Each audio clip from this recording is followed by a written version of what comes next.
शैतान के कुछ मेथड्स हम डिस्कस करते हैं वेरी क्विकली इन 5 मिनट्स। एक तो systematic desensitization. Systematic desensitization psychology की एक थेरेपी है कि किसी को फोबियाज का फियर होता है तो उन्हें सिस्टमैटिकली डिसेंसिटाइज किया जाता है उस फोबिया से। यानी कि एक बंदे को मगरमच्छ से डर लगता है, उसे सबसे पहले आप मगरमच्छ की पिक्चर दिखाएंगे, थोड़ा सा सही होना शुरू होगा। फिर आप क्या करेंगे कि दूर से एक मगरमच्छ दिखाएंगे। फिर आप क्या करेंगे, थोड़ा करीब ले जाएंगे। फिर आप क्या करेंगे कि मगरमच्छ को खुद हाथ लगा के दिखाएंगे।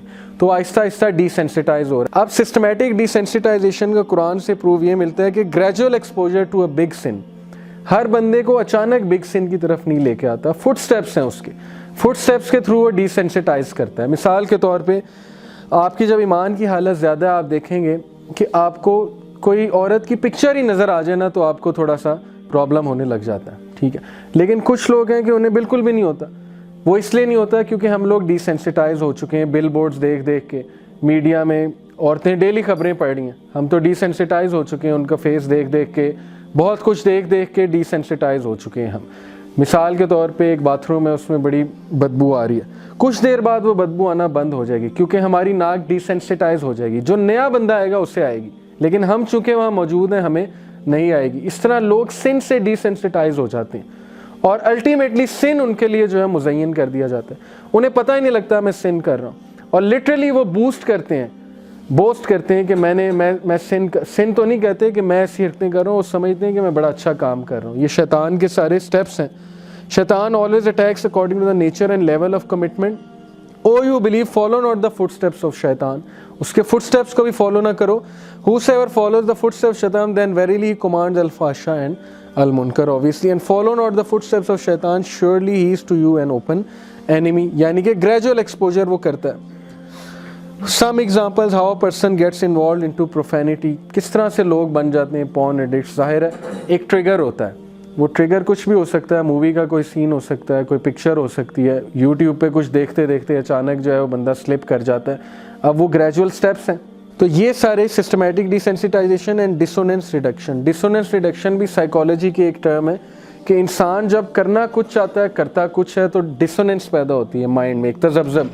उसको रिड्यूस करने के लिए हम डिफेंस मैकेनिज्म्स की तरफ जाते हैं। मिसाल के तौर पे एक स्मोकर है, उसको पता है स्मोकिंग नहीं करनी चाहिए, सिगरेट पे लिखा हुआ है कि इससे लंग कैंसर होता है, माउथ कैंसर होता है, वो स्मोक करता है, उसमें डिसोनेंस पैदा होती है। अब वो क्या करता है, डिफेंस मैकेनिज्म बनाता है। पहला डिफेंस मैकेनिज्म बनाता है कि सारे पीते हैं, मैं भी पीता हूँ तो इसमें क्या है।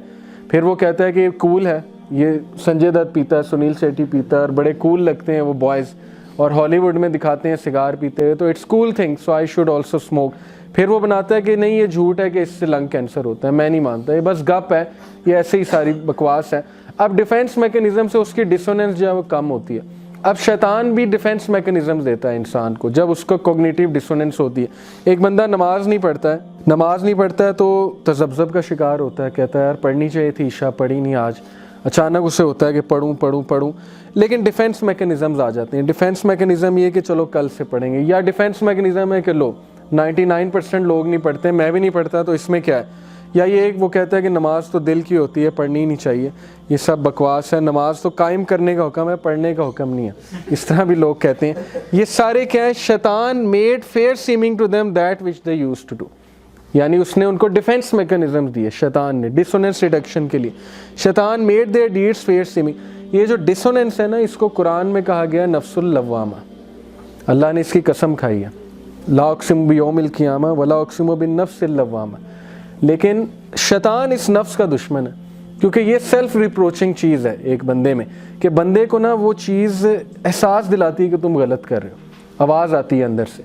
लेकिन शैतान ने उस चीज़ को गलत कर दिया, शैतान ने उस चीज़ को एक डिफेंस मैकेनिज्म दिया है और नफ्सुल अम्मारा की तरफ ले गया। नफ्सुल अम्मारा is the second type of नफ्स। नफ्सुल अम्मारा है कि जो हम पे हावी हो जाए। बेसिकली 3 नफ्स है ना, नफ्सुल मुतमइन्ना, नफ्सुल अम्मारा और नफ्सुल लव्वामा। लेकिन नफ्सुल अम्मारा जब हावी हो गया तो इसका मतलब है कि हम गलत साइड पे चले गए। होना वो 1/3 चाहिए था, लेकिन वो जब 2/3 हो जाए या 3 out of 3 हो जाए, इंसान फिर गलत तरफ चला जाता है। Caption it, this is a fashion show in UK और they have spent billions of dollars on this fashion show and they call it enlightenment। अब ये मुझे बताएं, शैतान ने चूँकि बावला नहीं किया तो ये क्या है, ये किस तरह का फैशन है, इस तरह फैशन कौन करता है। और ये क्या चीज़ है, ये कोई मुझे समझा दे कि इस तरह की ड्रेसिंग कौन करता है। अब देखें कि किस तरह से बेवकूफ़ शैतान ने उन्हें बनाया हुआ है, किस तरह की चीज़ों में उन्हें इन्वॉल्व किया हुआ, अपना टाइम कहाँ पे वेस्ट कर रहे हैं just because they have nothing to do. उनको पता नहीं कि ज़िंदगी के साथ हमने करना क्या है, तो बस अब ये इन चीज़ों की तरफ लगे हुए। दीन की बात फैलाना सदक़े जारिया है। सवाब की नीयत से वीडियो को शेयर जरूर कीजिए। जज़ाकल्लाह।